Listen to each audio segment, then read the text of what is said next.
Welcome to the Deep Dive. Today we're looking at a really short but incredibly high-stakes historical account. It's from Joshua 4. And our mission here is to take this ancient story about, well, a river crossing and see if we can unpack what it says about a huge human drive, the desire for honor, for respect. Right. And to set the scene, you have to picture it. The Israelites have just crossed the Jordan River. The whole thing was a miracle. The water just, stopped. Piled up. Yeah, piled up and let everyone walk across on totally dry ground. And it's right at that moment that God gives Joshua a command to build a memorial. Immediately. And this command was so specific, he tells them to get 12 men, one from each tribe.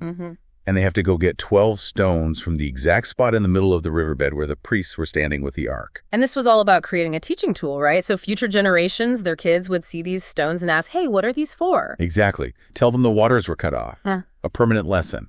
But there's a bit more going on here. It's also a full-blown military operation. Oh, yeah. The sources are clear.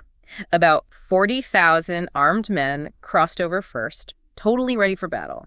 So Joshua isn't just a spiritual leader here. He's a general pulling off a massive logistical move. That's a great point. He already has their tactical respect. He does. And then Joshua does something else. He also sets up 12 stones in the middle of the river, a kind of hidden memorial that only God and maybe he really knew was there. So you have this public display and then this private act of obedience. Exactly. And that contrast, that's what leads us to the real pivot point of the whole account. You're talking about verse 14. That's the one. It says, On that day the Lord exalted Joshua in the sight of all Israel, and they revered him as they had Moses. Okay, so after all this military genius, all this brilliant leadership he just showed, the text says his status, his honor was given to him. It was bestowed on him. That's the key. It wasn't something he campaigned for or, built through his own PR. He just did the job with total focus and obedience. And that gets to the heart of this deep dive, doesn't it? This universal struggle. We all want to feel significant, to be honored. We absolutely do. I mean, we chase it everywhere. You see it today with social media. It's like our own public riverbed, right? Yeah.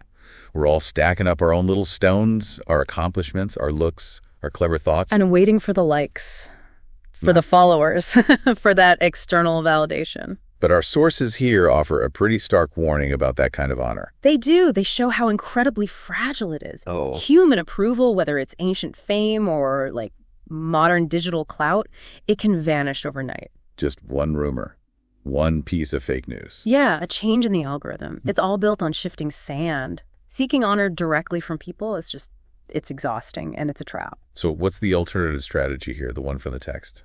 Well, look at Joshua. His honor lasted because he wasn't focused on his honor. He was focused on the mission, on obedience. The exaltation was just a byproduct. So true. Lasting worth comes from focusing on the right things, the reputation that just takes care of itself. It does. And that's really the practical takeaway for you, the learner. It's a challenge to just kind of audit yourself. Where are you stacking those fragile stones of approval? And where are you focused on the actual work that builds real, reliable worth? So if real influence comes from focusing on integrity and performance, what's the one crucial thing you should be pouring your energy into today? Not for the crowd, but for the sake of the work itself. That's the thought to leave with.